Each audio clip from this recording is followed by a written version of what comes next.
Welcome to Disaster Party Podcast. As always, this is Rob Cedeno, joined by my co-host. Daddy, it's your boy Andy Vivians. That's Bivians, the one true Daddy of Vivians, INC. And I gotta tell you guys, today I am just so happy. Because today we're on episode 33, Whoa Daddy.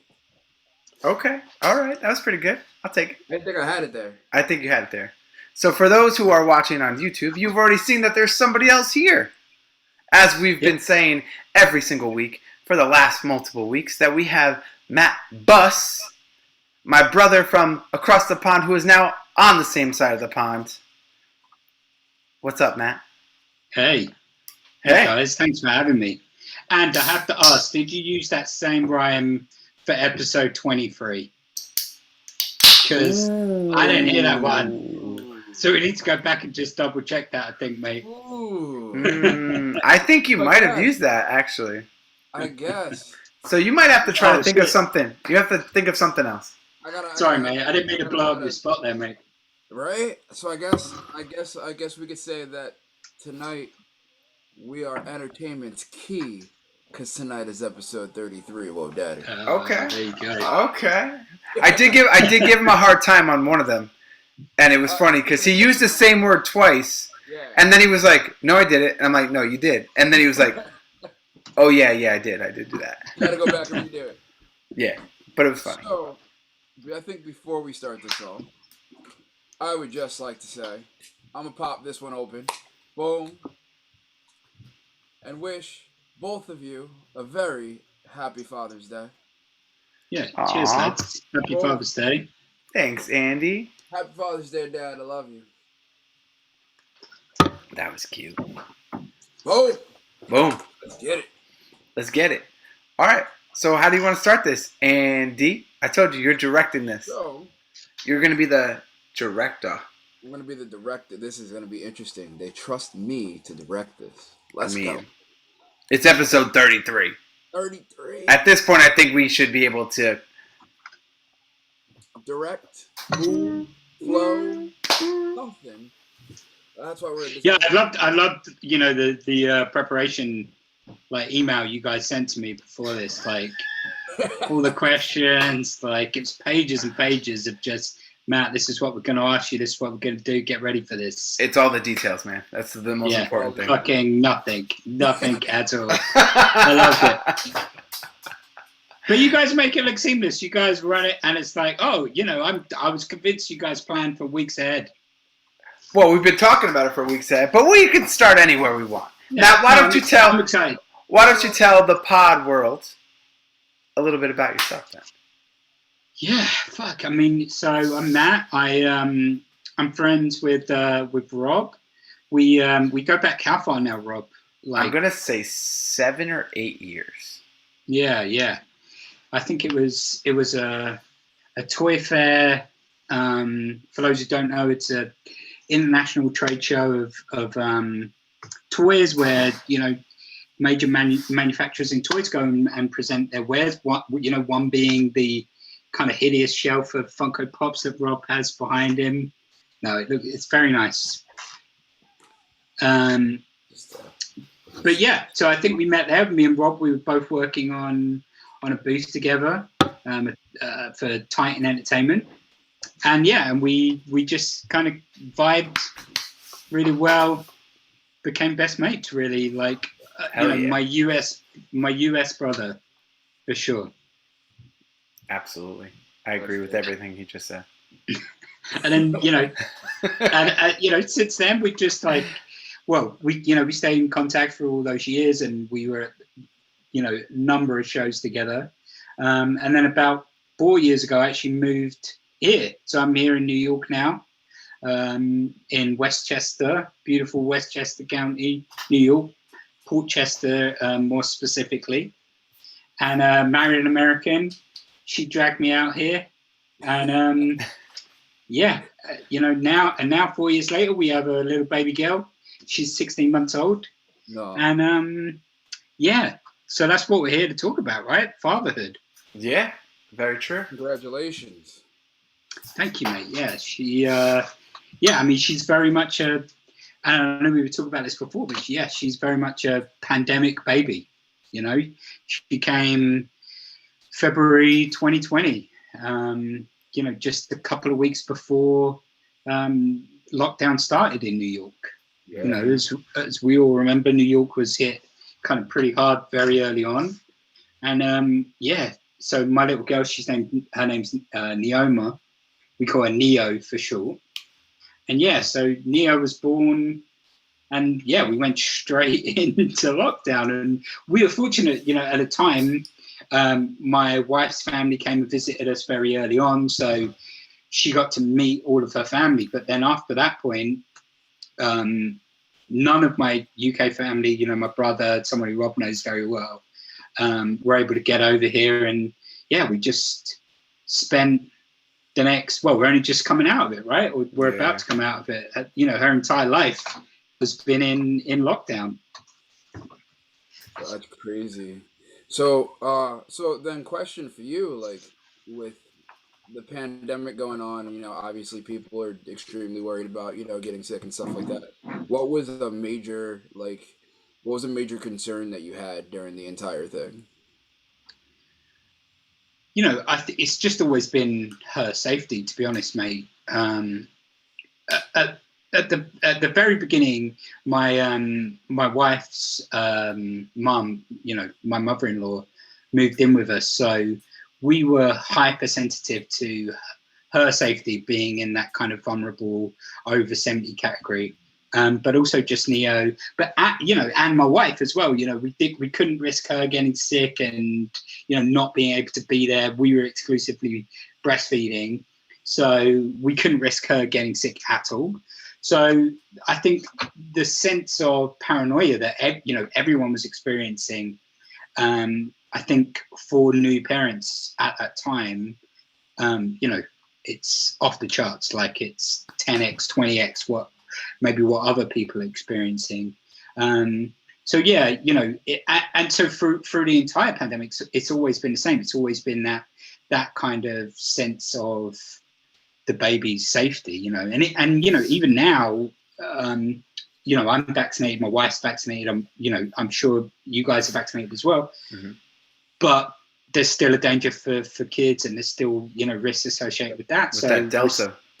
Yeah, and that now as well, mate. So, you know, we're still very cautious, and we're trying to get back to normal, but still have that kind of like, you know, your guard up and you know, just trying to be extra vigilant. And I think one thing that like some people might not know, I mean I know, is that like when the pandemic really hit, like the hardest, you guys were actually living in New York City. Yeah, we were. Like we were in the epicenter. Oh wow. Yeah, we were in Manhattan, and that was a kind of crazy experience, to be honest. Like, especially for me, because I'd only just really looking back, I'd only been living in New York for like a year and a half, 2 years before the pandemic hit. So like half of my entire American, you know, living experience has been through the guise of COVID-19. So yeah, the city got hit very hard, and you know, quite rightly, they made that, you know, the decision to lock down, you know, extremely hard, and yeah, it was a crazy place to be. And I know a lot of people were very sensitive about the time, you know, saying, oh, you know, New York City is dead and whatever. But it was, you know, it really was. It wasn't New York City. It wasn't a place that really anyone would want to be living. And that's why so many people left. And that's why kind of we left as well, to be honest. I mean, and before we left, our apartment building that we were in was half empty. You know, it was bonkers. But is it true that like the hotels were, since they weren't being rented out to like people who were traveling, they were being almost rented, but not like almost given away to like homeless to kind of keep them off the streets, and that probably didn't like help anything at all. Yeah, no, I mean, it was a difficult situation for them. So the hotels, took in homeless people, um, which on paper and of itself is a fantastic thing to do. And I wish there was a scheme like that existed outside of COVID times. Unfortunately, they just didn't really manage it very well. To be honest, I don't know how they managed it. I'm only looking at what was happening in our neighborhood, but it seemed like they rehoused these people into the hotels and didn't really give them any other support, and unfortunately, other problems come along with homelessness, mental health issues, drug and alcohol dependencies. So yeah, the neighborhood where we were on 48th and 10th. There's like 3 hotels on that block that all were being used to rehouse homeless people. And yeah, it was not a great experience on the streets. And yeah, it was difficult. I mean, look, there was a lot of crime, but at the end of the day, I still can't imagine what it was like for the people living in those hotels as well, because I was reading stories about, single mums using them and, having to go to work and leaving their kids alone in the hotel when there was, a lot of other problems and problem people in those hotels as well. So I think it was, right on paper for them to have done that, but wrong that they were just all thrown in there and not given any other support. Yeah, and there was no it didn't seem like there was any structure or anything to it. No, and I think the issue though, this is not with the kids situation, but I think the issue is going to be trying to get everyone out and restructure the hotels. I think that's going to be an issue coming now that we're kind of getting out of it. Yeah, I don't know what they'll do. I'm sure it's not going to be a good situation for those people, unfortunately. Yeah. Yeah. Essentially, they have nowhere to go, so they're just going back out on the street, to be honest, unless they took the time to kind of rehab themselves while they were, there, kind of took it as an opportunity to strive. But that's crazy. That's got to be fucking wild. Thinking about single moms just leaving their kids in a hotel and being at work. It's one thing if you leave it with a babysitter. I'm not speaking from experience because I don't have a kid, but I gotta think people are worried when they're leaving their kids with babysitters. You're leaving your kid at a hotel by themselves because you gotta provide for them. Mm-hmm. So that's during a fucking pandemic as well, man. Yeah. Mm-hmm. So you have that's gotta be just mind blowing. Yeah. So that's the perspective, right?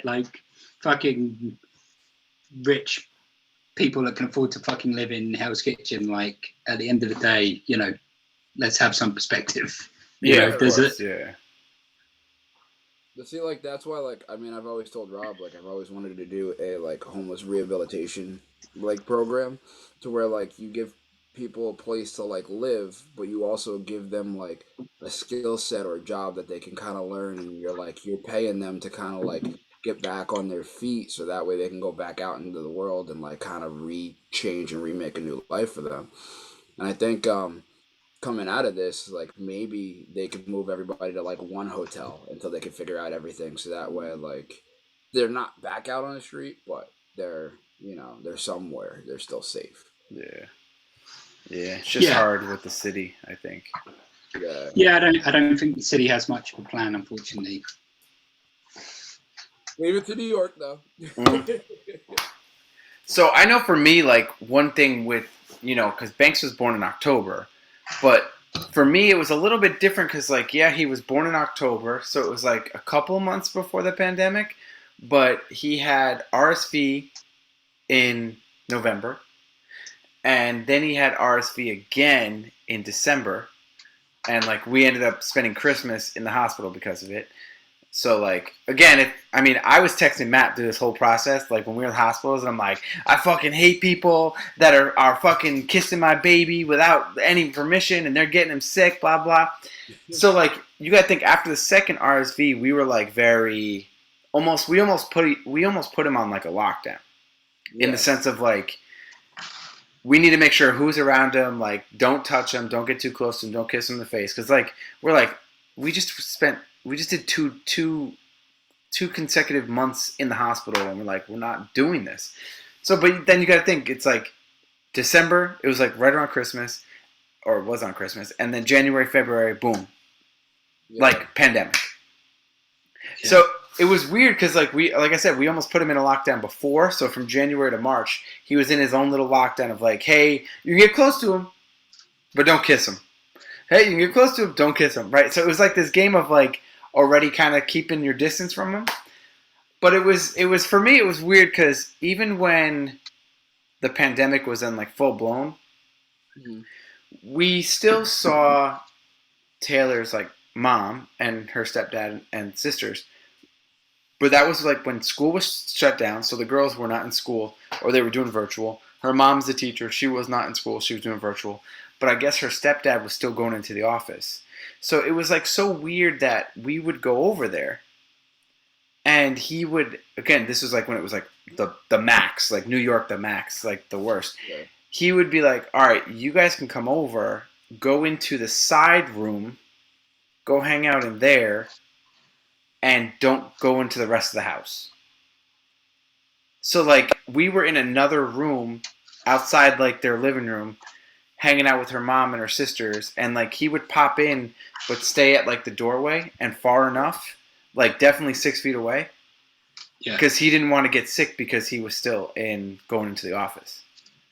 That was for bank safety or for well, in that case, he was making it more of his safety, but like that, the reason why I mention it is because there were people that we interacted that were, again, concerned for their own safety, but also, like, again, a child needs that, like, interaction and that, like, affection and love, and there was people that, not just because of banks, but, like, their own safety, they didn't feel comfortable getting close to us.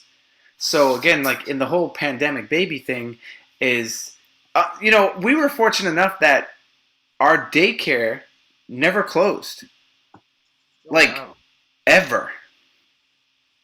Wow. We just took him from full-time to part-time, so he was doing half days, but he was still, like, interacting with them. But, again, you got to think, like, the daycare provider got tested all the time. She was doing temperature checks. Like, we had to go in with mask, out, like, you know what I'm saying? But then again, we were like, if we're going in with mask, but he's not, does it really matter? Yeah. Yeah. But no one got sick. Again, the daycare lady had one scare through that whole period because she had, like, she saw a relative that tested positive, but she tested negative. So, like, during this whole, 15 months, there was only one scare in daycare. Yeah. Well, I think at the time they didn't really fully understand the kind of danger to kids. I don't think they really understood the transmission rates and like how children were being infected. And I think that's only really become clear now. Yeah. So it was people, we were all kind of saying back then, yeah, kids are okay, they can go to school, they can do it, because, the infection rates were kind of virtually zero. And we didn't really understand as we do now.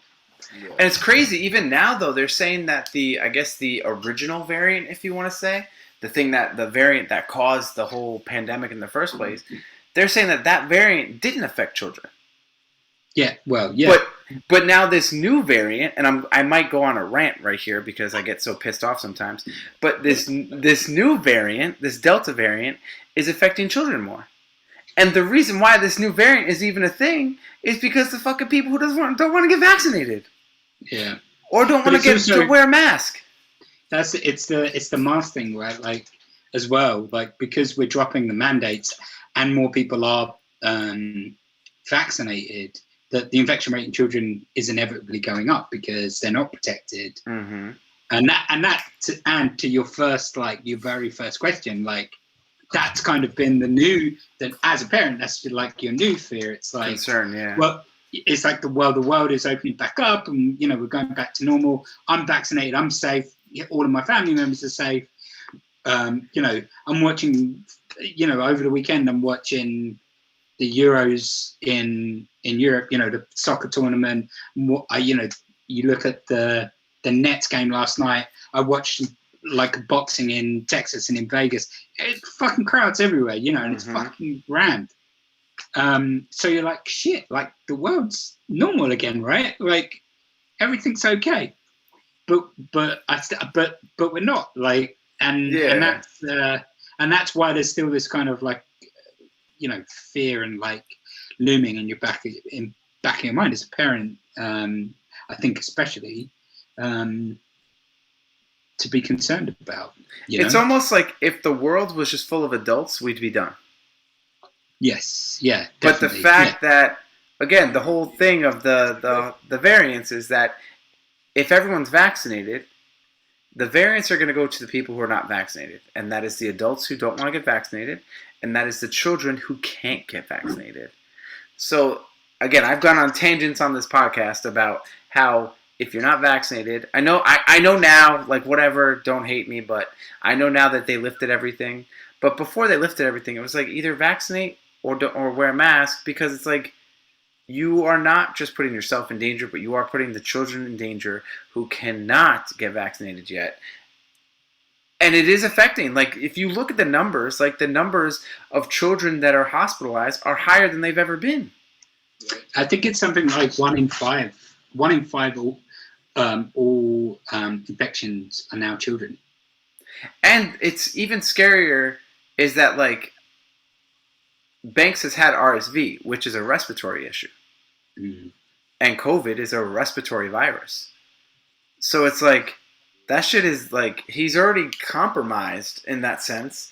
And I don't know. It just, again, it's like one of those things. It's like you have a COVID baby. I guess you could say that Banks and Neo is a COVID baby. It's like, I'm gonna speak for us, but correct me if I'm over speaking, is that at least the one thing that I will say that I enjoyed, that I would have been pissed if Banks was born during COVID, is that the fact that, I don't know if you know this, Andy, but dads can't go to doctor's appointments. Yep. They can't go see the first ultrasound. They can't go to the first heartbeat hearing. You can't go to the checkups. A lot of, like, at one point in COVID, the dads couldn't even be in the room for delivery. Yeah. Yep.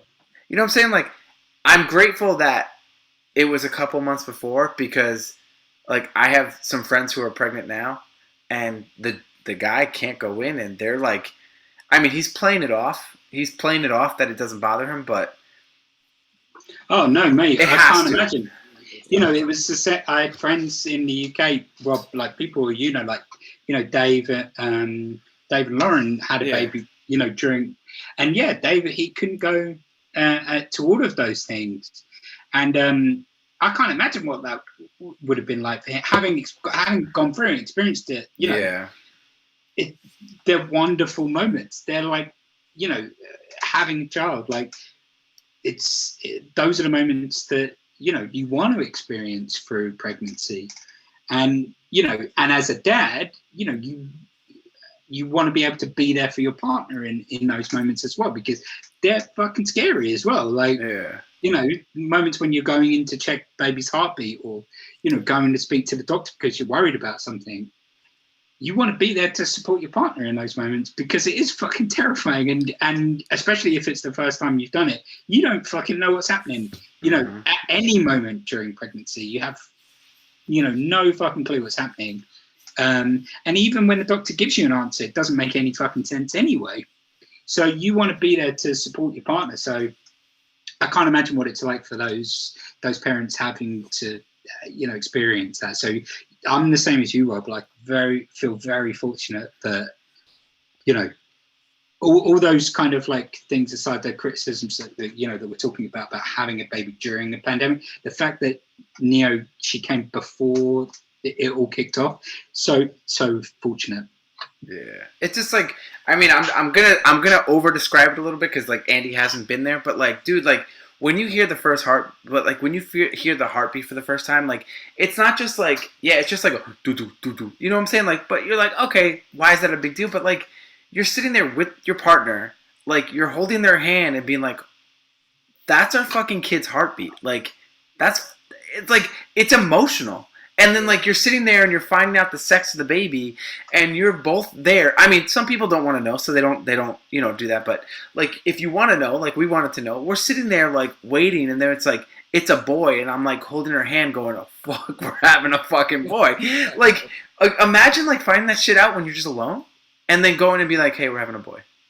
Like it just takes like that whole emotional like bond. Like that's a bond thing that like you can't replace. Like you can't replace it.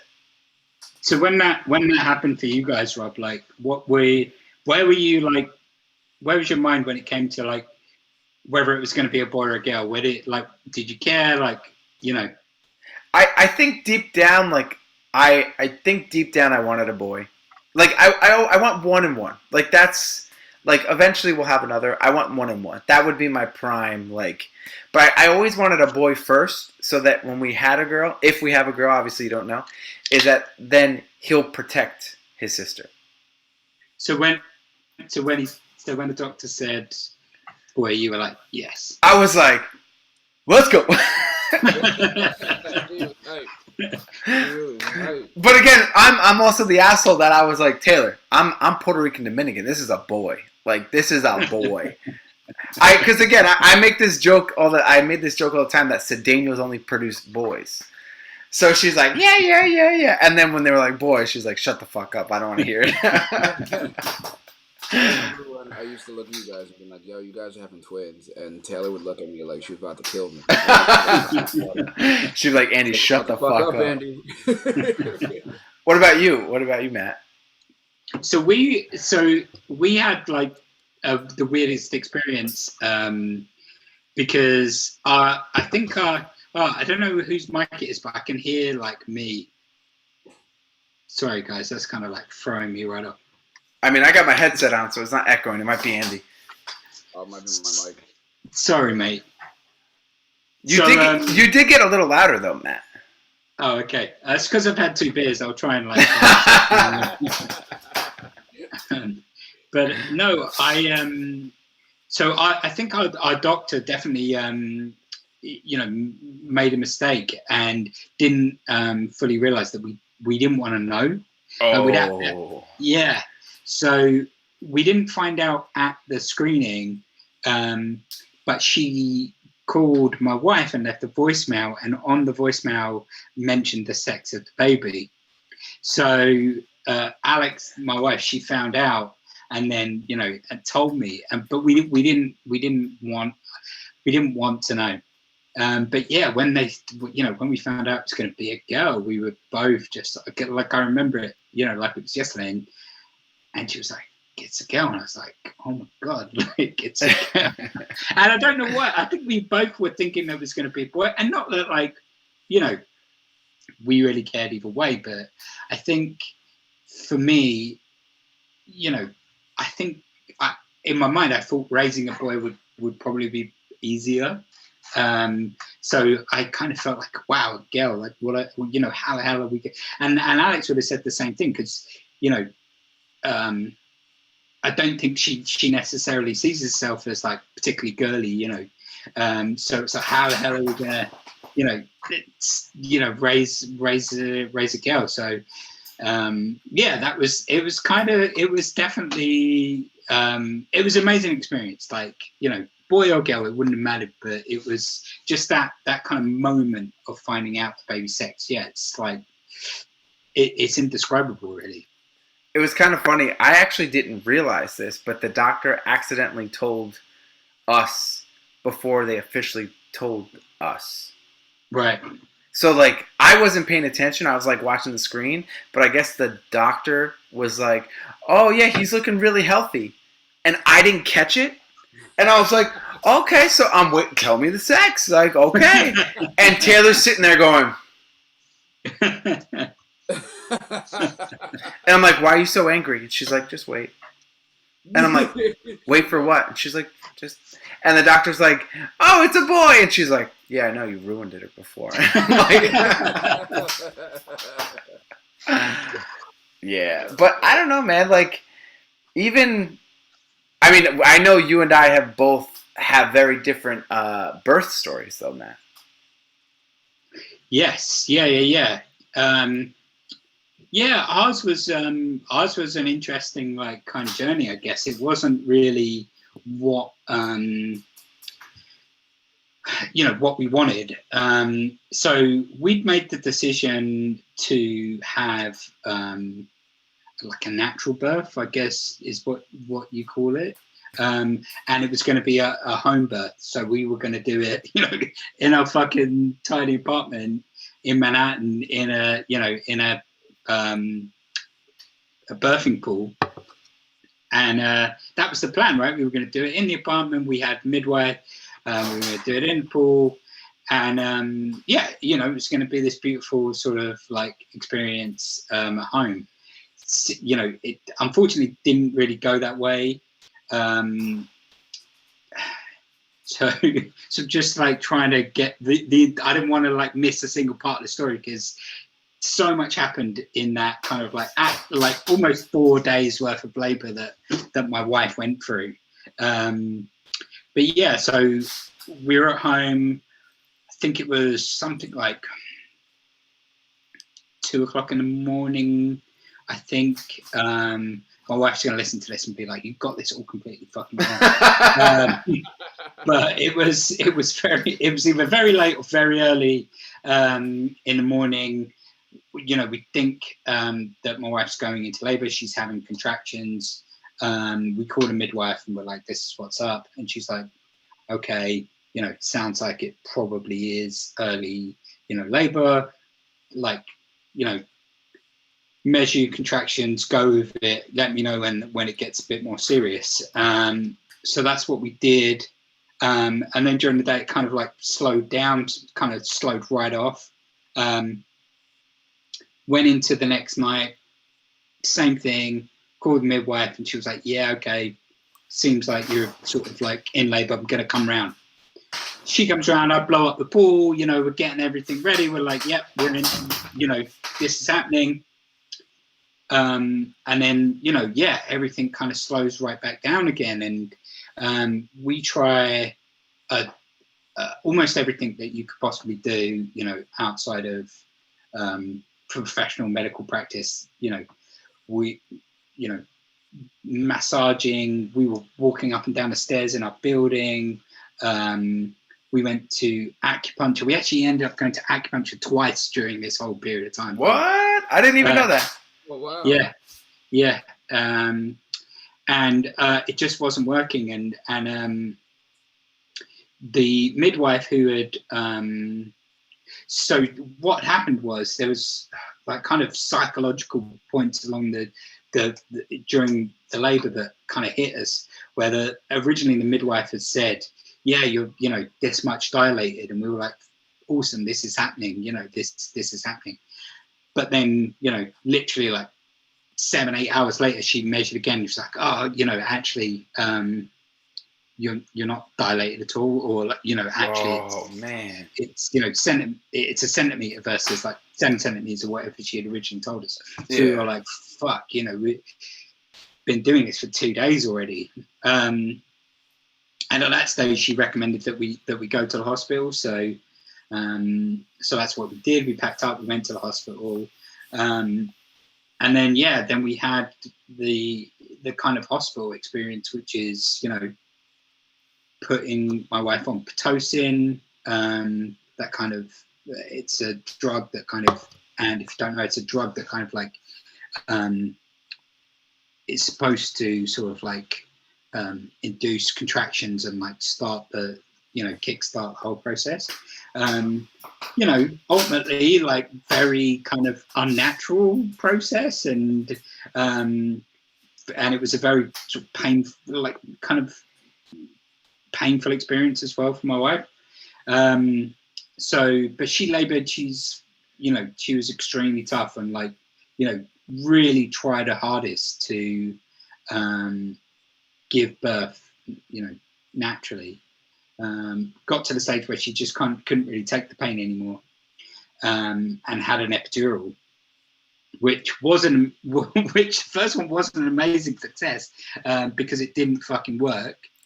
So she had to have a second epidural. Oh man. Yeah, which is, you know, fucking scary because those are dangerous sort of procedures. You know, they're injecting a huge fucking needle into your back. Into your spine. Literally into your spine, yeah. Oh, shit. Yeah, so, you know, so that happened. More Pitocin. We're in the hospital for like 2 more days of labor. And it eventually gets to the stage where, you know, they're like, okay, look, you know, you've tried everything, you know, to give birth to this baby. But, you know, we're going to have a C-section. So that's what we did. And, you know, what, as it turns out, like, it was always going to be physically impossible for my wife to have the baby naturally, because she had a fibroid, which, again, I don't know if you guys know exactly what fibroids are, but they're kind of like growths on the vaginal wall.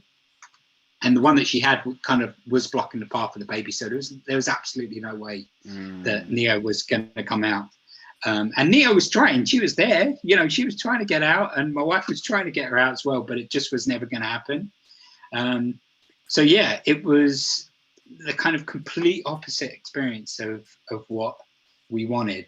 And it's fucking traumatic as well. Like, that was like 4 very long, fucking exhausting days of just incredible, like an incredible experience that, you know, we're never going to forget. But it was definitely not the way we wanted it to happen. Yeah, that's crazy, dude. I don't know if I knew all the details on that. Yeah, and I probably completely misremembered them, which is my way. But it was, you know, I know it was, you know, just the, you know, kind of the polar opposite of what we wanted. But, you know, when they did eventually get Neoma out, it was when we heard her crying for the first time. Still, just like all of that, just kind of instantly, sort of disappeared, and it's kind of like just you know, that feeling of kind of overriding joy. I mean, like, one, just like my wife kind of laying there on the table, having been through all of this, like, you know, to bring this baby and like bring me this joy of this baby crying. You know, she'd just been through all of that. So, like, in my mind, I'm like, oh my God, this woman, like, is incredible. She's amazing, like, what she's gone through. But yeah, just hearing, you know, Neo crying, and just like, I'm in floods of tears. My wife's like in floods of tears, but also struggling to stay awake because she was just so fucking exhausted at that point. Just, yeah, like, incredible. You really do appreciate, like, the amount of, like, effort, and it gives you, like, a new sense of, like, appreciation. That's for sure. Oh, absolutely. And you're like, man, you're fucking strong as fuck. Like, again, like, I've said it so many times. Again, before I witnessed everything, I was like, oh, it can't be that hard. And then after, I was like, nah, I appreciate every single woman who's ever pushed out a child before. Like, like in child, in any aspect, any woman who's delivered a baby in any aspect, I'm like, fuck, like, you have gone through some shit, and you're that much stronger for it. Like, yeah, that's what I mean as well. For like and delivering you something that is so completely, you know, when I met Neoma for the first time, it was like I was completely fucking in love with her. Do you know what I mean? That it was like, wasn't any like the most surreal experience of being handed a baby and just like being completely fucking in love with her, and me in my mind thinking like, okay, one being completely terrified as well, you know, being a dad, but also just like, I have the, you know, complete unconditional love for you, and if this at least is the kind of baseline, then we're going to be okay. But Alex, my wife Alex, haven't given me that, like, through that whole joke. Like, do you know what I mean? Like, I really did nothing for all of that. She's just kind of gone through all of that and given birth to this baby, and and I get to have all of this incredible joy and love. Like, it's amazing. It's like, it's almost like what I was saying before. It's like, we get as the guys, we get the easy part when it comes to the whole pregnancy aspect. But when you go to the doctor's appointments, it almost gives you like something. You know what I'm saying? Like, you being there kind of takes a burden off. So again, we can't carry the baby. We can't, the back pains, the lightning pains, all that other stuff. Like, we can't do anything about that. But being there for the doctor appointment, being there for all that stuff, like, it gives you, it's helpful in some aspect of it. Oh, absolutely, mate. And I can't sit here and sort of compare the male experience to the female experience in the process, because undoubtedly they have it sort of 10 times worse. But I do think for me, I definitely found a strength within myself that I didn't know I had. I think in becoming a dad, like, I think the next, you just become a different person, and literally, instantly, and maybe you don't completely change every aspect of your life, but I think you kind of wake up and you realize, perhaps you are much further along down the road of your life than you actually even realized you were, as a and I'm speaking very much from a male sort of perspective of ultimately being a child myself, being given a child to look after. I mean, look at all the toys that are behind me. I feel you on that. Exactly. Like, a day before this, I would never have said that I was prepared to do this. But now, you're here, the baby's here. Fuck, I didn't realize I was this far along in my life. Like, I didn't realize I was ready for this. And you kind of find a strength that you didn't really know that you had before. It almost like, it's like an instinct. Yeah. I have a question. Did you guys go to like the labor classes and the Lamaze and all that other, and the breathing classes and all that stuff? Yes, we did, mate. But, classically, Alex, we didn't do like a traditional class. Oh, okay. So we went to a mindfulness version of Lamaze, or whatever. Okay. Which was incredibly beneficial. Focus more on, I guess, the relationship aspect of the couple, and how to best prepare yourselves for being new parents. Okay. And just it was kind of an alternative, definitely an alternative sort of viewpoint on things, but still, incredibly helpful. And we made some good friends within that class who Alex still regularly talks to as well. And oh, cool. Yeah. So, but yeah, what I mean, you guys did one? Yeah, the reason why I'm asking is because, so through our whole labor process, right? Basically, I can remember it was the Yankees just lost in the ALCS to the Astros, and I was How many points of your life do you correlate with something the Yankees have done?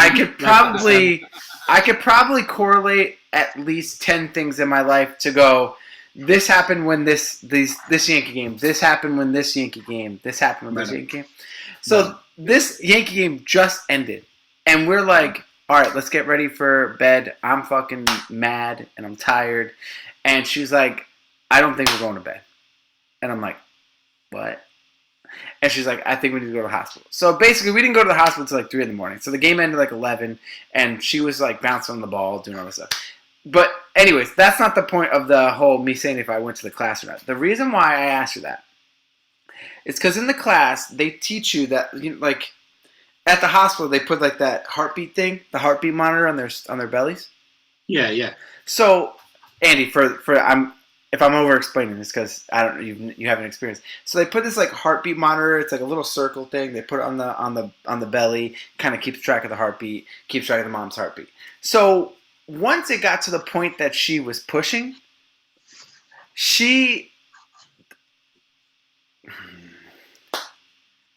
the nurse. So in the class, they told you to push because it showed the contractions too. They told you to push during a high contraction.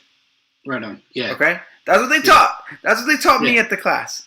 Yeah. This nurse was literally telling Taylor to push on the down when there wasn't contractions. Oh, and okay. And I was getting angry because when that was happening is when she pushed against, so you're pushing against the contraction, Banks's heartbeat was going down. Right. And again, that's not always the funnest thing to see your child right when it's like terrifying. It's terrifying. So I basically Taylor looked at me and like without saying anything, I looked at Taylor looked at me and she's like, "I'm listening to you now." And I stopped listening to the so like the nurse is telling her to push on the down and Taylor's not doing anything. She's just like, "I'm waiting." And the nurse is like, "Push, push, push." And I'm like, so then when the contraction went up, I was like, "You got this, fucking push really hard."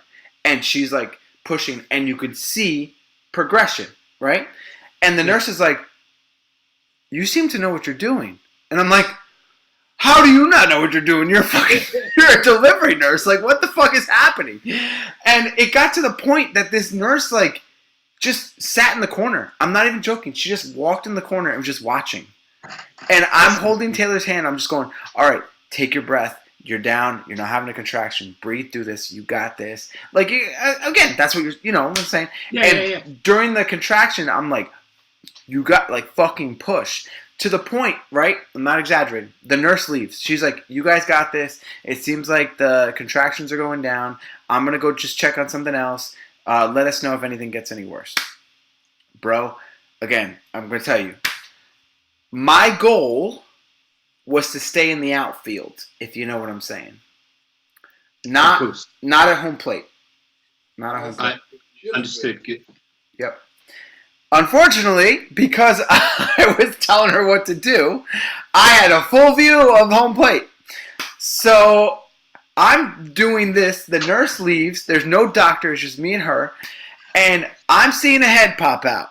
And I'm like, "What the fuck?" I'm running into the hallway going, "Get a fucking doctor!" And the fucking doctor's coming in and she's putting on her clothes, or like all the gear, and the doctor's like, "Close your legs, hold on, like tell her to hold on." And I'm like, and she's like, "All right, Dad, grab," and I'm like holding one leg, she's holding the other leg. Oh no, they got the nurse that didn't know what she was doing holding the other leg. I'm holding one leg. And I'm telling her when to push. The doctor's like, "Yeah, listen to him, keep pushing." And I'm like, I was like, "How the fuck does this nurse not know anything?" And it's just like, again, I wasn't planning on seeing everything because, again, I've seen some guys, or I've talked to some guys that are like, "I saw everything," and afterwards it kind of changed my perspective on the area. Fair. But it did, like, to me, so basically the doctor pushed the baby, or she pushed the baby out, and Taylor basically pulled him out. As soon as his head came up and his shoulders, like, Taylor grabbed and yanked him up, right? And again, just seeing that, and again, like you said, hearing him cry, I was like, holy fuck, like, wow. So going back to the whole like seeing the area thing of some guys being like, "Whoa, that's not good." You can ask Taylor, but you can ask her. After her giving birth, I was so much more attracted to her. So much more. And she's like, "Shouldn't you be less attractive to me?" And I'm like, I saw you fucking push a fucking baby out, and you and I had this like unspoken connection of like, fuck this nurse, we're doing the shit ourselves. She unfortunately for her, she didn't have to take any medicine. She didn't take any epidural or anything like that, and she did it all like the breathing through. And I was like, the fucking power woman. I was like, yeah, I'm more attracted to you. What the fuck you talking about? Like, I'm not gonna be one of those guys who's like, I saw a baby come out of your vagina, and now, ew, I don't want to touch it. Like, get the fuck out of here, bro. If you're to me, if you're a true man and you see your woman give birth in any way, you have to be more attracted to her because of the fucking amount of like shit that their body has to go through to get to like push out a kid, especially for you to be a father and you to even have a Father's Day. How can you not be more attractive to your woman after that? I agree. Very, very, very true, mate. Very true. Yeah, I mean, you're right. The entire process, the labor is just the culmination of a 9-month process, which is incredibly grueling for the woman. Mm-hmm. For the men, it really, it's not that bad. Yeah, we have to try a little bit harder, and we have to be a bit more present than maybe we normally are. We have to be a little bit more patient. Okay. Yeah, but that really is about it. So yeah, the labor really is a combination of a long process that is incredibly difficult for the woman. And yeah, like, but the labor itself, like when that experience you just described, Rob, and the experience that we had, it is like emotionally, spiritually, and physically, very connecting for the parents, like, because you see each other in moments that, there is no guards up, there's no walls up, like, you see You're each at your other like, yeah, you're at your almost. I wouldn't say weakest point, but you're at your most vulnerable. Absolutely, the most vulnerable. Yeah, and even just because you kind of there's a sense of no control when the process is happening, mm-hmm. and you are just acting, I think you said it, like, Rob, on instinct, and so in those moments, like, you're connected in a way that is very deep and like I said, sort of spiritual and emotional, that only that moment can give you. Mm-hmm. Yeah. I'm gonna say one thing, and then Andy, if you have any questions, add in. I'm going to put a stigma here. I'm going to take away a stigma, okay? Because I know people who've gone through it. Taylor and I went through it. Fucking miscarriages are a thing, guys. Like, don't be ashamed. I know a lot of people who've had them, and they're ashamed to talk about it. And the women feel like they're ashamed to talk about it. They feel like they let somebody down, or they can't do something that they were made for. I've heard that. Like, my body's not letting me do something I was made for, and like, I'm just gonna. Miscarriages are so much more common than people actually give it. Like, people actually. The only reason why you don't know about it is because people are ashamed to talk about it. So I'm just gonna say, don't be ashamed to talk about it. It's a real thing.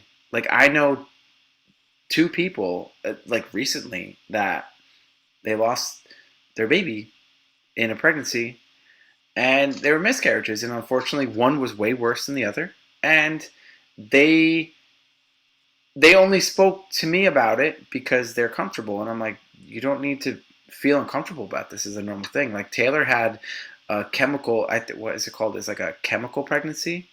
So it's almost like her body represents that she's pregnant, but she was something in the sense, and it's like, that was a miscarriage. And, you know what I'm saying? Like, it affects people differently. Some people, it's early on, and they don't get that excitement yet, and it's just like, okay, we didn't make it that far. But like, some people make it all the way to the first heartbeat. Some people make it to the gender, and it's a thing that people go through and just don't feel like anything's wrong, or it's just. It's a normal thing. So I just wanted to just say that. Just like, don't feel bad. Like, it just happens. Like, if it takes someone 7 years to get pregnant. Guess what? If they end up having a kid after 7 years, that is a great thing at the end of the 7 years. It might have taken 7 years, but when that baby comes out, they'll forget those seven hard years. Mate, absolutely. You know, I when me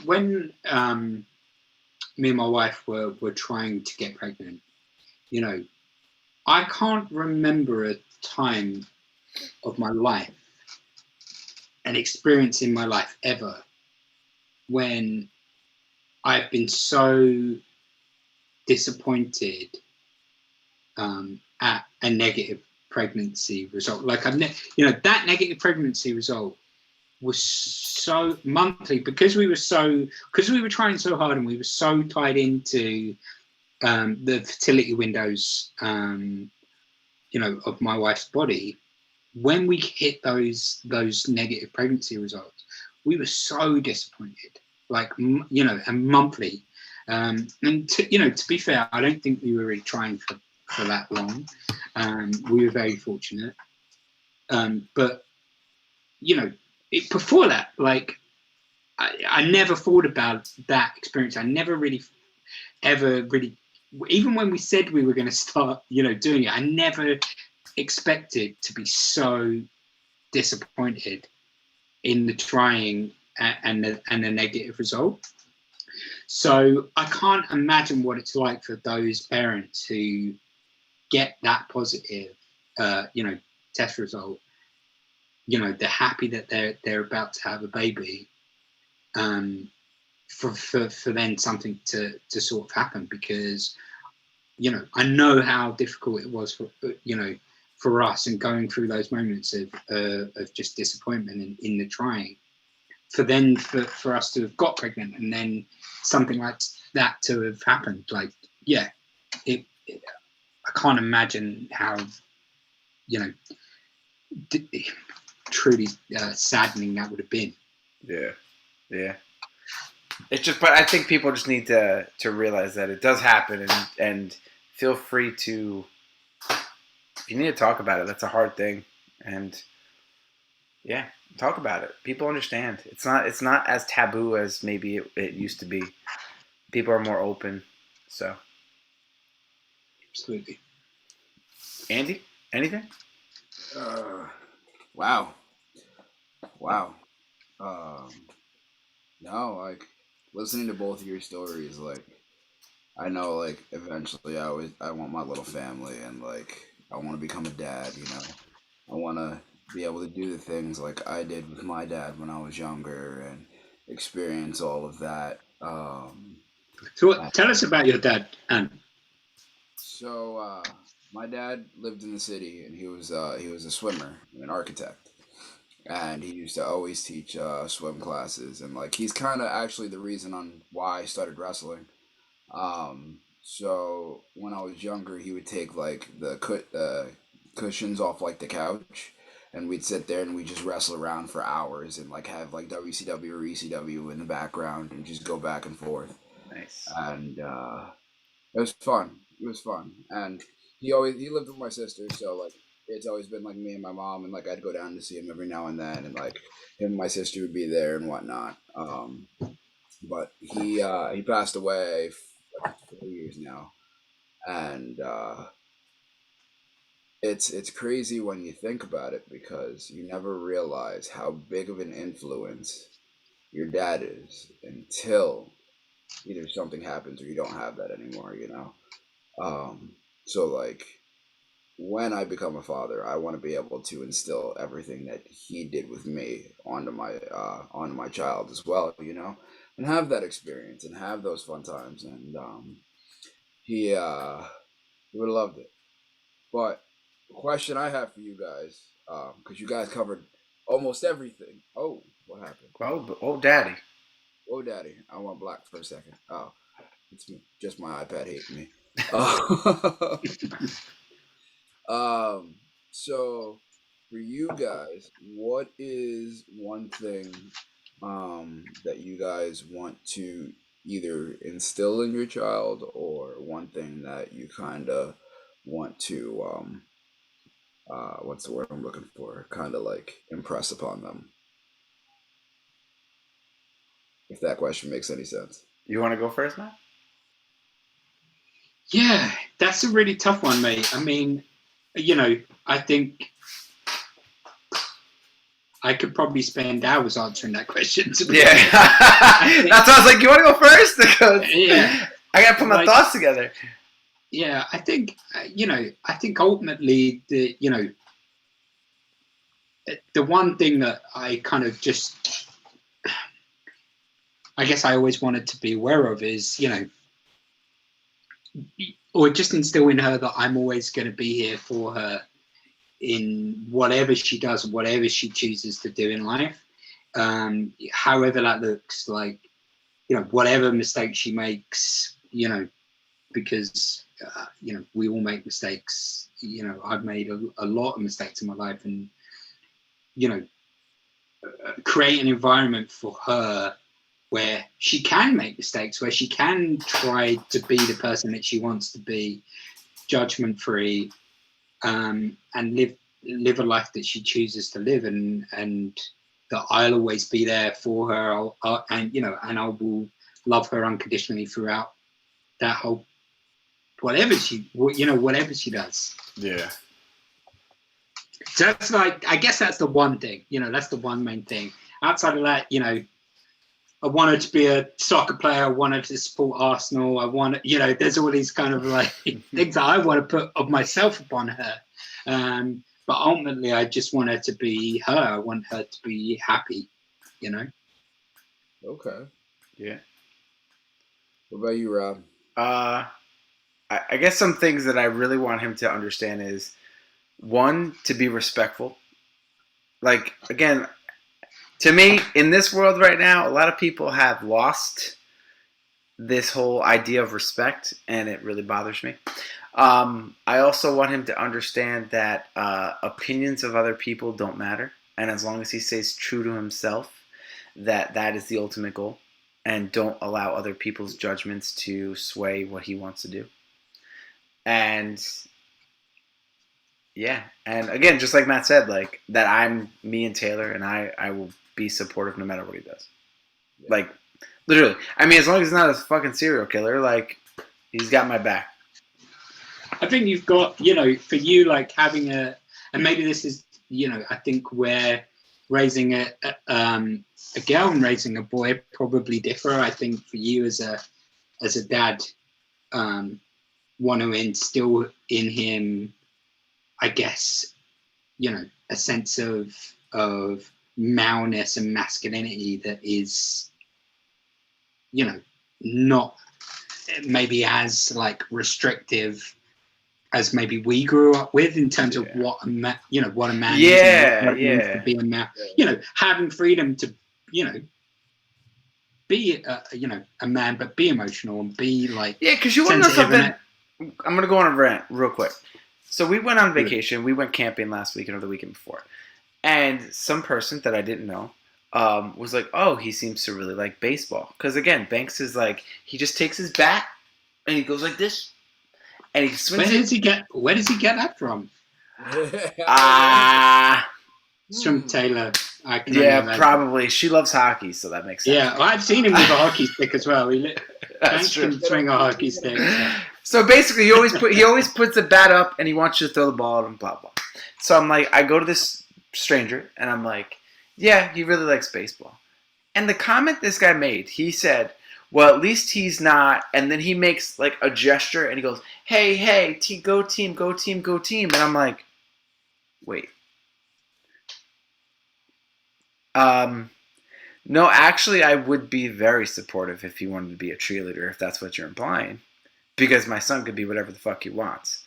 And no matter what he wants to be, I'm there. And then, okay, ready? Okay. This is what the guy said. And we can change the subject after this. He goes, oh, I'm comfortable with my sexuality too. And I'm like, what? Like, there's, again, if my son ends up being gay, I don't care. But there are straight male cheerleaders.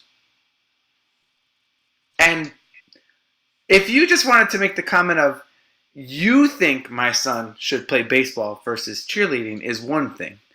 But then you're now implying that if he were to become a cheerleader, he would be gay. That's a whole nother thing. And again, so now you're not comfortable with him being a cheerleader or him being gay. And now I have a problem with you, and you need to get the fuck out of my face. I don't think he was implying anything about a cheerleader. I don't think cheerleading had anything to do with it. I just don't understand. It's like, people, shut the So fuck up. Where do you think you learned that from, Rob? Do you think you got that from your dad as well? Like that sense of, you know, comfortable in your own masculinity and, you know, not like tying yourself into what it means to be a man? Do you think that came from your dad? Or I honestly think it came from my mom. Yeah. Yeah, because I'll be honest, like, I don't want to go into too much detail because, like, it's my dad's life. But I know when he was younger, I know now because for those who don't know, my brother is actually gay. And he's, and my dad supports him. But I know early on, he was not, it wasn't he wasn't supportive. It was almost like he was like, whoa, is this really happening? You know what I'm saying? Like, and my dad admitted that, like, when he was younger, he used to pick on gay people and be kind of a dick. So I don't necessarily think I learned that from him and all that stuff, because my dad is even now, like, he's more of an understanding man, but he's still like a macho. And again, there's nothing wrong with that. And again, he's a bigger guy. He definitely he's older. He knows what he likes. He knows what he doesn't like. And then again, in the sense of me saying macho, it's not a bad. I'm not saying it in a negative tone, but he's more of a manly man. If that's what you want to say, more of a man. No, I mean, and that's what I kind of meant from, like, restrictive. Like, there's a, like, for me, being okay with not being a fucking bloke, like, manly man, is freedom. Like, I'm okay being a man. Like, I know I'm a man. If I can be fucking emotional, I can, like, you know, crack shit and, like, read poetry and do it, and that's okay. And I find that much more freeing than like being, you know, tied into this kind of, like, you know, channel of masculinity that you know, so many people unfortunately, like, find themselves in. All right, I got a question, Matt. Have you ever seen This Is Us, the show? This Is Us, the show. Yeah, it's on NBC. No, I don't think so. Okay, that is a really excellent show, but it's one of the most emotional, saddest shows I've ever watched. Oh, and I do know the show. I cry on every fucking episode, like. Again, I can go in and be like, I'm not gonna cry. I'm not gonna cry. I'm not gonna cry. I'm not, and I'm like, I'm like, what the fuck is wrong with me? So this is, are we allowed to do spoilers? Like, this show's been out for a while, right? It's not like this is. Yeah, like I mean, it's still active. There's one. I think this season just finished, and there's one more season. But, like, so I think when it came to my consciousness was when the dad of the family died. Yeah. Is that the show that I'm thinking of? Yeah. Like, there was a fire. He died in, like, a fire. Mm-hmm. Right. Yeah. I know exactly what you're talking about. I never watched it, but I know how popular that was and how kind of collectively sad everyone was. Or have you ever seen Coco? We watched it recently and I fell asleep. Yeah. Dude, I can't make it through that movie without crying. And I'm not saying, like, just tears. No, I'm talking like bawling crying. It was because, you know, I'm a dad and I, like, now fall asleep at 9 o'clock in the evening. So, you know. But yeah, I would definitely say that it was more my mom, and she kind of, like, was. And the reason why I'm saying that is because, like, she was always respectful of people. She was always understanding of people. There wasn't any, like, judgment passed, and it was just, like, an understanding of, hey, everyone is in this life. And everyone is living their own life, and whatever they want to do, as long as it makes them happy, be okay with it. Because your judgment or your unhappiness of their happiness is never going to change them. No, right on. You know, and yeah, me, I mean, Sorry, go, No, go ahead.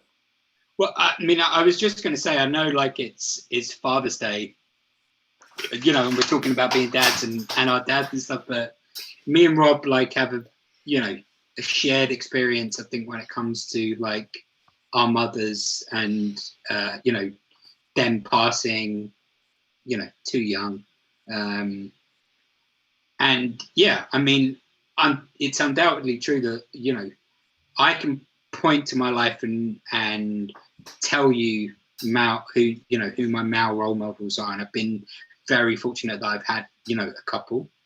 But without a shadow of a doubt, like my mom has been, you know, the indelible mark on my life. And even like her passing, you know, that was such a, you know, and I don't know like if this is true for you as well, Rob, but like even that, you know, the impact of her life, and her passing like continues to, you know, shape, you know, the path of my life. Absolutely. It's almost like in the sense of, you know, how your mom raised you and how they wanted you to be and treat people, and it's almost now that they're gone, it's like you almost have to live up to the legacy in a sense. Absolutely. And you don't want to like disappoint them. So you're almost like your life changes in the aspect of, my mom wanted me to be this person. My mom raised me to be this person. And you know what? She's not here to see it, but I'm going to fucking be this person. Yeah. Plus, you know, I grew up without much of a father presence, like at all. So, you know, my mum was a mum and a dad, you know? Yeah. So she took on both of those roles for me. And yeah, and if that's why, you know, that, you know, that kind of opinion that I spoke on about, you know, maleness, masculinity is slightly, you know, feminine skewed, even though that I don't agree. But I guess that's, you know, definitely her impact on that. Yeah. To me, it's like, you could be a guy, a girl, I don't care what you are. You know what I'm saying? You could be trans. Just live how you want to live. Like, like I said, at the end of the day, it's like, if you're respectful and you're happy with your life, leave it. Like, that's ultimately, like, that's the thing. Respect other people's lives, but be happy in yours. And if those two things happen, I think everything else like falls into place. Yeah. So that's kind of like what I want Banks. I'm like, be respectful of people, even if you don't agree with them. Be respectful. You don't have to agree. Just say I agree to disagree, but also be happy with what you're doing. I just like, the one thing I see with kids, and this is, again, we're going on kids and father rant, is that you see so many kids, and maybe it's social media or whatever, but like you see so many kids like give so much, like they care so much about what other people think, that like they ultimately are not themselves. And then you see like these children change to kind of fit a model, and it's like, that's what leads to unhappiness. That's what leads to like all this other shit. And you're like, dude, just like, that's why I want to like drive that in. I want to drive that like before he gets to school. And again, I might not have control over that, but I'm gonna be like, dude, be you. Like, just be you. Who cares? Like, who cares what Sally has at school? Who cares what Jim said? I don't. You know what I'm saying? I don't know. That's just, I'm big on that fucking shit, man. Like the schools and the fucking other kids and the influences, and it's just, that shit fucking pisses me off. I wish I can go into school and be like, leave my fucking kid alone, you fucking stupid kid. But that's like that's exactly it though. You know, it's, you know, the reason why kids feel like they have to have this like giant masculinity, or like they can't show emotion or have feelings, is because they feel like they have to play that part, and then in doing so makes them unhappy. But you know, especially with social media now, you have more people that are able to give you their opinion, and you feel like you have to value their opinion, and you don't value your own voice, and you're not, you know, yourself. Like, I think, and that's like, I mean, when I become a father, like that's one thing I want to instill in him, is like, no matter what, no matter how hard or how crazy something might sound, like I want him to know like he can do it.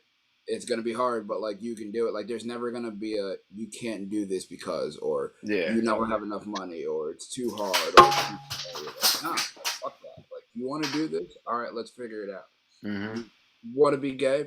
I support you 1,000%. You know, that's you. You're my son or daughter. I'm still gonna love you either way. You That know, doesn't change anything about them. That's what I don't understand why people think that. Like, it doesn't change anything about them. it's because people put their own expectations on them. So when it switches, they're like, "Oh, my story's gone. My expectations for you is gone. This can never happen." And I feel like they feel personally attacked. But if you like Matt, from what you said, you wanted her to play soccer and love all the things. She could be Yeah. straight, gay, bi, and she could still do all the things. The sexuality shit doesn't matter. It doesn't change what they could be or what you want them to be or anything like that. No, mate, you're right. But if she was a Spurs fan, then Oh man, I don't have any of my Spurs stuff around here. Yeah, I know. It's like if Banks was like, Dad, I'm gonna go play for the Red Sox. Listen, wait. Yeah. If he ended up playing for the Red Sox, I might be more okay with it than him being like, I'm a Red Sox fan. Yeah. Because like you gotta think, if he's playing for the Red Sox, he's getting paid. Yeah, exactly. So if he's like, I'm a Red Sox fan, I'd be like, all right, you can't live in my house anymore. Like, you know that house that's in the backyard? You're gonna go sleep out there tonight. Yeah, go to your house outside, boy. Yeah. But yeah, man, I mean, I agree with Ant. Like it is definitely you projecting yourself onto your child and you setting expectations for them that that you want them to achieve. And yeah, and that's why it's that's exactly what I don't want to do for my child. I just want her to live the life that she chooses to live, and me just support her the entire way. Andy, I will tell you one thing though. Kids, especially like our kids' age right now, are fucking sponges, bro. Oh hell yeah! Like, dude, can I That's tell funny you? you said that too. Taylor always like whenever anything bad happens, she was like, like that's just what she does. I don't know why. It's like even in small things, I'm like, why you stop? So now Banks, if something goes wrong, he's like, and I'm like, oh my god, stop. And it's just so funny. Like you just like I don't. It's as stupid as he drops something and oh no, and he just like does stupid shit like that. But then it's funny because she gets that stuff. He gets that stuff from her, like like if something, he'll be like, all right, you can't have another cookie.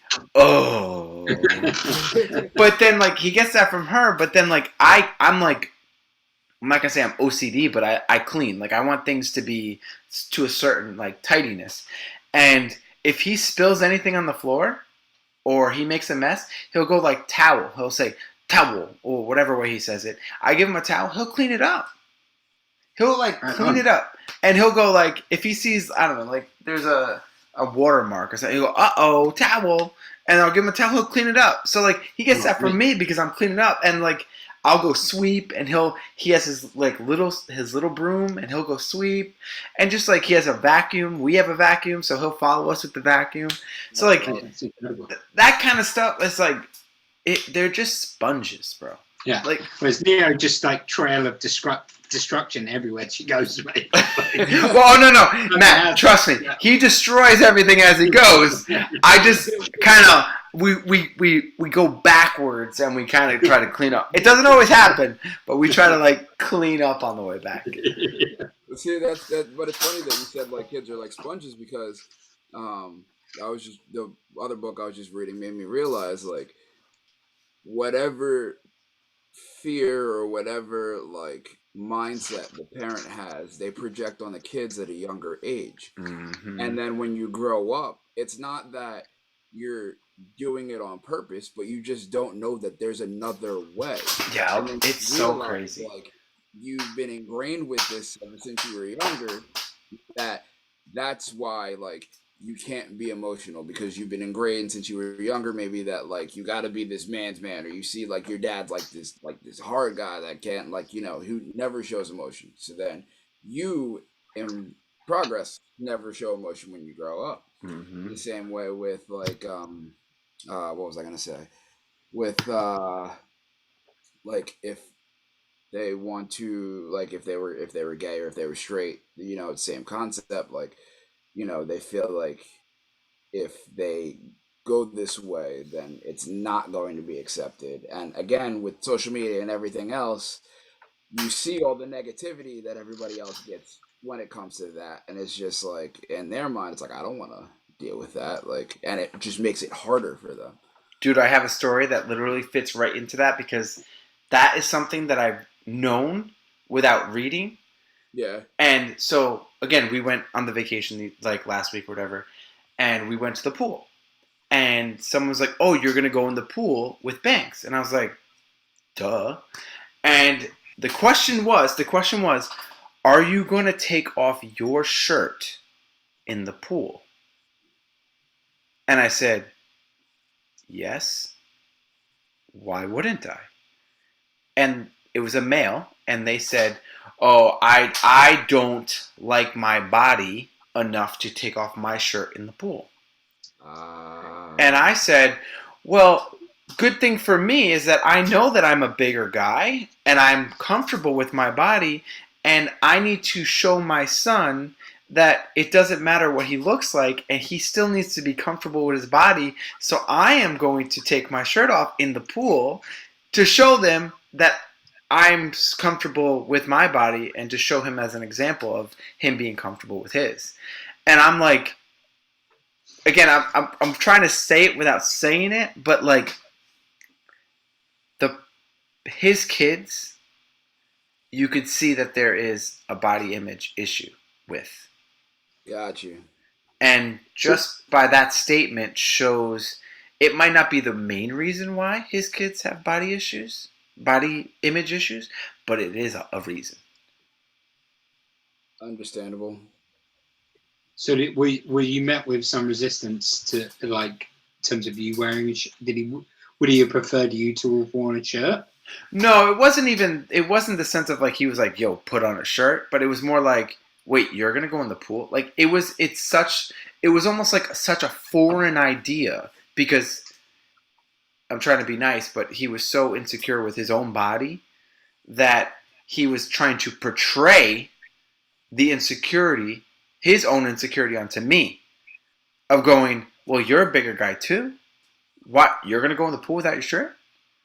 And I'm like, "Yeah, because I have to fucking set an example." Like, and I don't know, like there's things that have come up, like again, nothing like specific, but there's things that like me and Taylor have discussed, or things have happened, or the way that we behave, or you know, if we have an argument or something, it's like, hey, we have to be a little bit more aware that if we have insecurities of our own, we have to, even if we have them, we have to almost shake those insecurities so they don't get carried to him.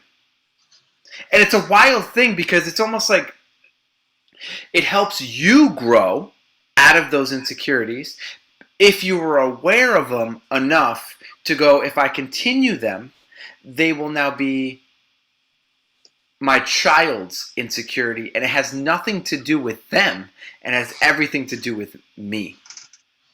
Yeah, Wild. that's interesting. You know what's Yeah, that's crazy super about that interesting. is that I just listening to that story, I don't think he was necessarily trying to project his insecurities. I think he was trying to say it to you so he can get acceptance that what he was thinking was right.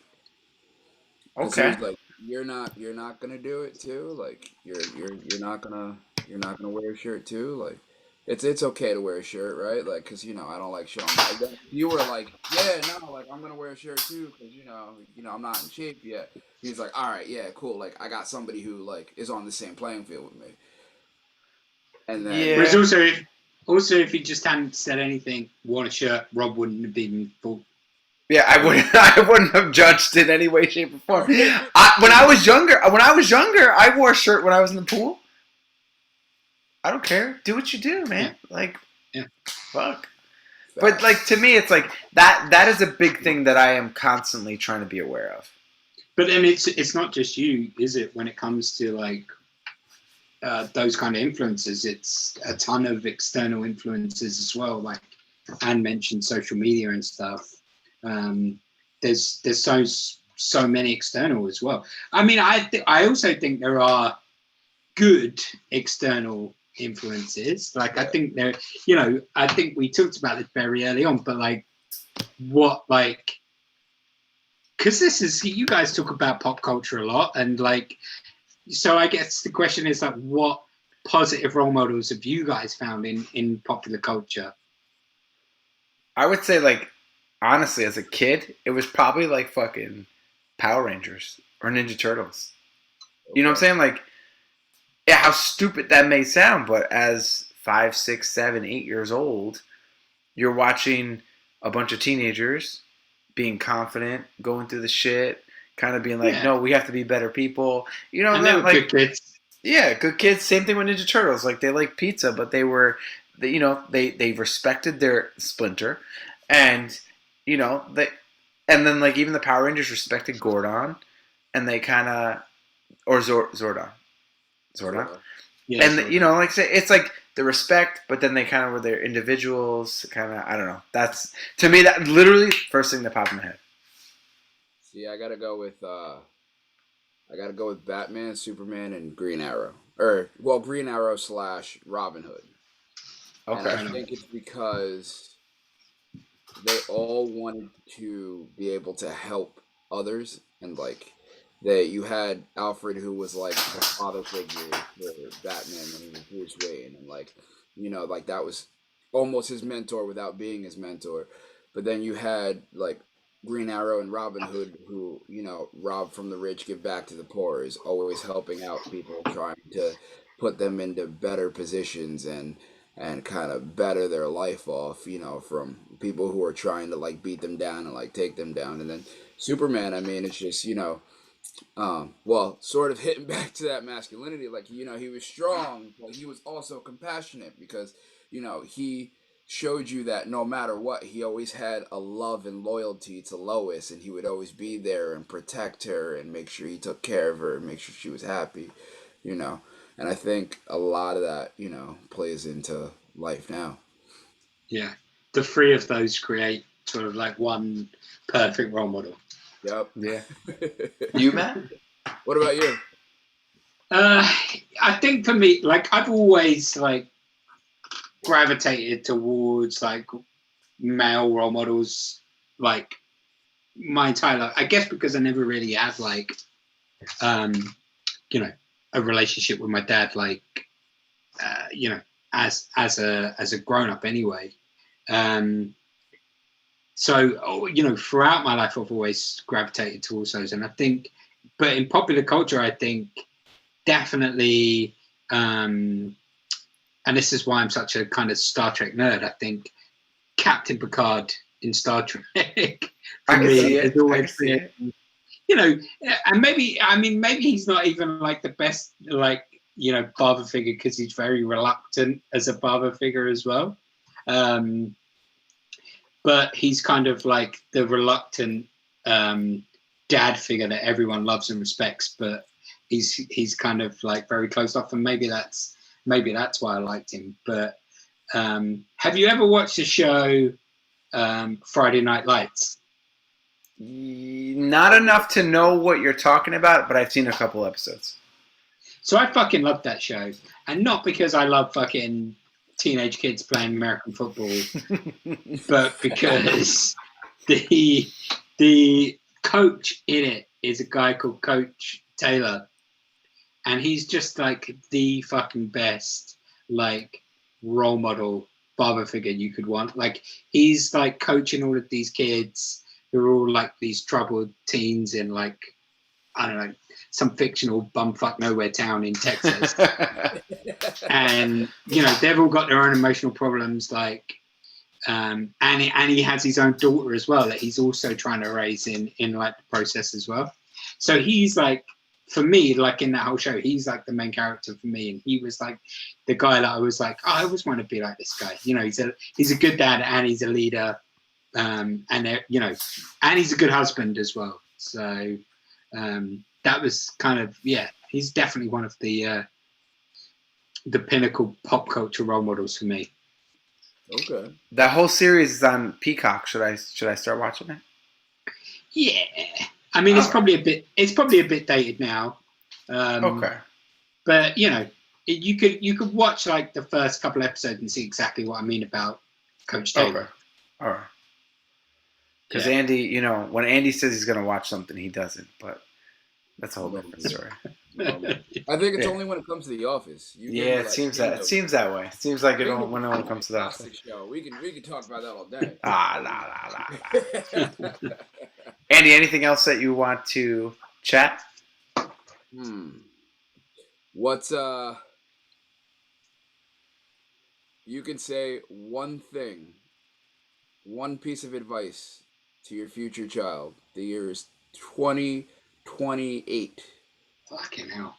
I feel like it'd be the same thing that I just said. Yeah. Yeah, respect others and be true to yourself.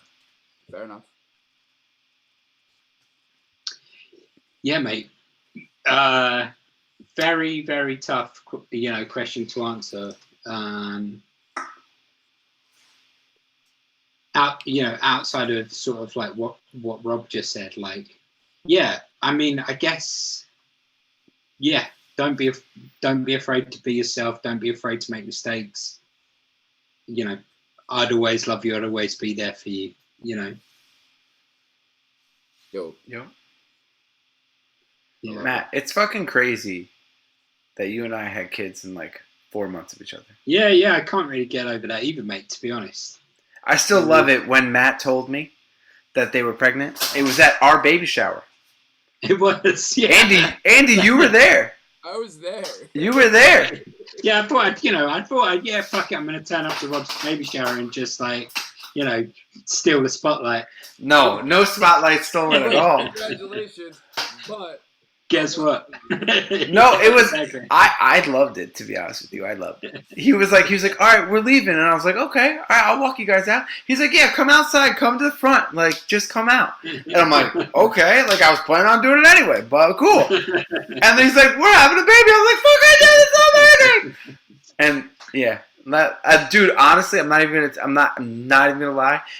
When we went back in, everyone was like, what took you so long? And I was like, because me and Taylor were both out there, and they were like, they wanted to take photos or something stupid. And I was like, listen, what just happened was more important than any of this shit. Stop. And then Taylor's like, yeah, our friends are pregnant, and that's more important than this, so stop it. And then I was like, oh, yeah, what she said. Yeah. I didn't realize it even took that long. Were we out there for that long? I don't know. It didn't matter to me, though. Yeah. It didn't matter. Whatever. Who cares?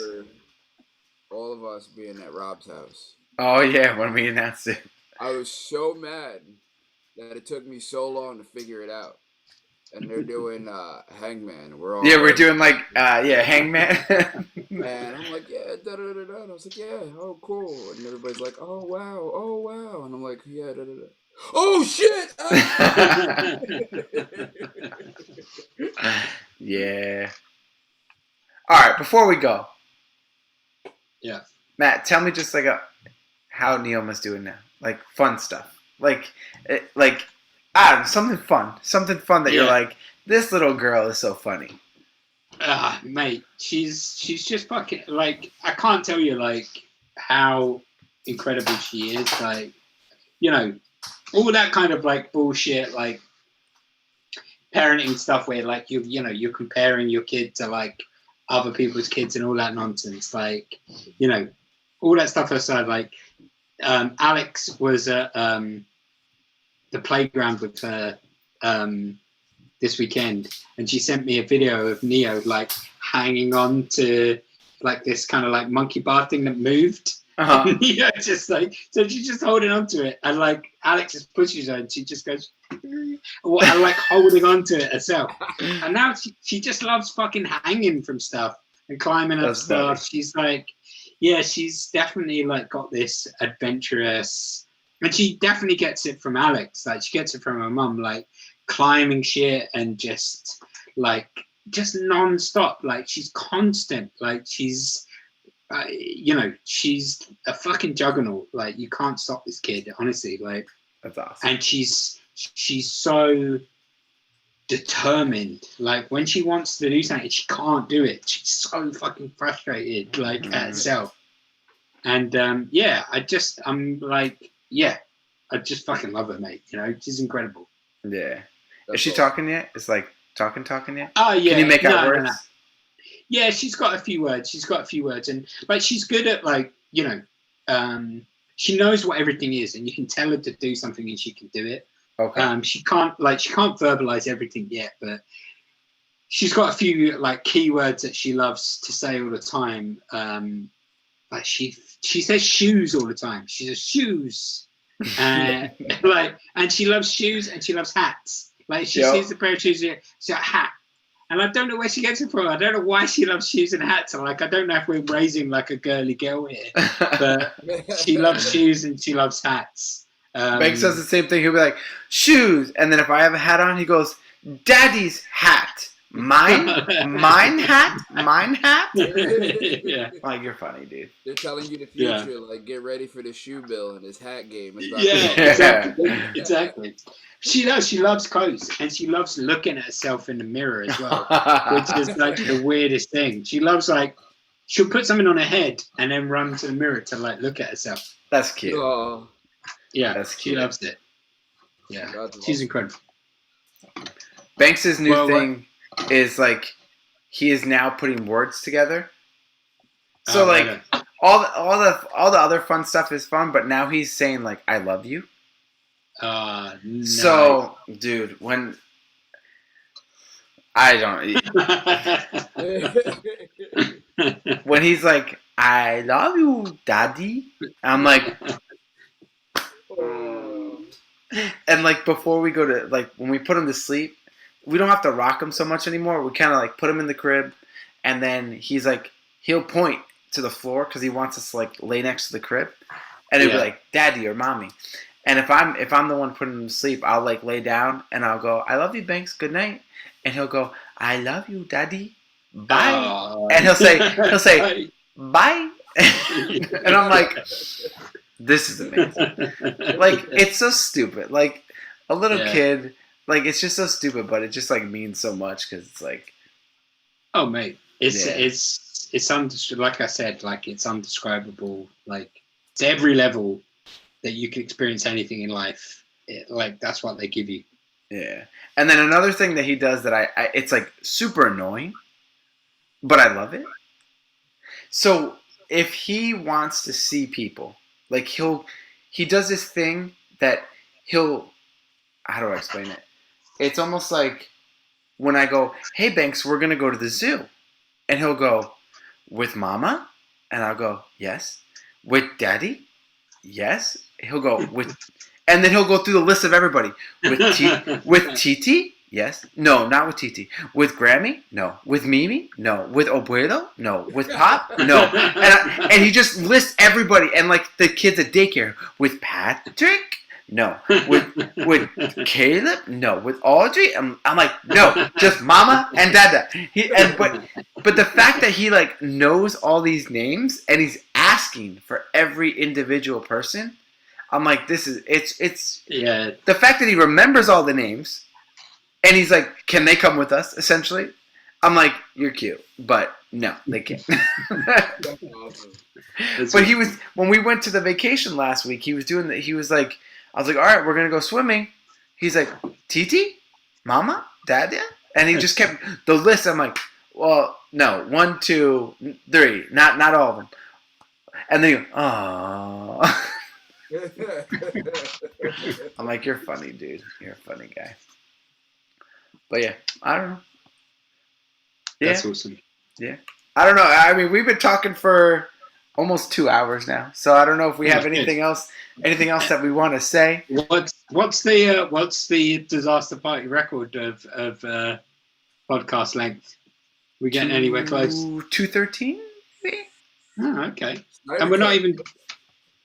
And we're not even talking about your normal kind of shit. Like, this has just been pure daddy stuff. And pure woe daddy stuff. Oh, whoa, daddy. Pure whoa daddy stuff is what gets you to the daddy stuff. That's true. That's true. But yeah, Matt, I think I don't know, Andy, you have anything else? I think you guys covered everything. All right. Well, Matt, we definitely have to get the kids together very soon. Yes, yeah, we've got to do that. Let's go. We'll go to the zoo. We'll do Bronx Zoo. Yeah. We'll make it happen. Yeah. Hopefully she's ready for a lot of walking. Oh, yes, absolutely. Absolutely. Or I'm open to a lot of carrying. Yeah, that was the issue. But you want to know what Yeah. worked? I'm going to give you this one thing that worked for us. I don't know if it's going to work for you. But whenever Banks saw kids that were not in the strollers, he didn't want to be in the stroller. And he would walk. Yeah. He would see kids walking, and he'd be like, all right, put me down. Or take me out of the stroller. Yeah. Then, if he saw kids in the stroller, he was like, get me in the stroller. So that was our way. If we were carrying him. Or maybe we put Neo and Banks in their strollers, and they'll want to sit in there. Yeah. And then it was like we were carrying him going like, you see that kid? He's walking. You want to walk too, right? Yes. Yeah. Yes. Down. Okay. Boop. Here you go. No, but mate, we will definitely do it 100%. All right, cool. And then August 21st. I'm there. You hear that? There.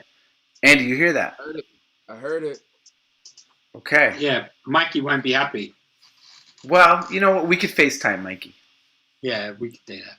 And then if you need to crash, you can crash. But you know, I have an extra spare bedroom, but because you got a little bit of a trip. But yeah. All right. I guess. Andy, anything else? Anything? Thank you for joining us, man. Thanks for having me, guys. I loved it.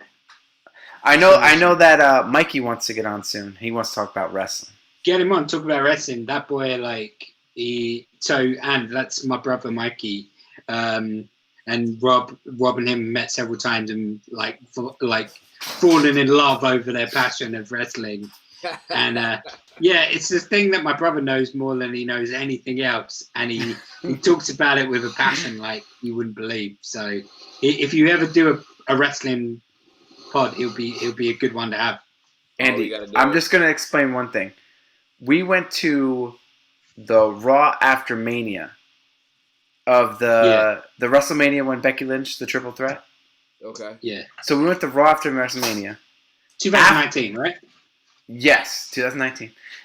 So after Raw, we're outside, and Mikey finds the biggest guy he could find outside. Quick story. Biggest dude, like tall, big, muscular dude. He turned out to be a wrestler as well, right? Yes. A wrestler. Yes. So this dude was big, and Mikey was like, chop me. And the dude's like, dude, I train. Like, you sure? And he's like, yes. And he's like, look, like I legitimately train. Like, showing a photo. And Mikey's like, yes. He fucking pulls up his shirt and he goes, do it. And this guy's like, bang.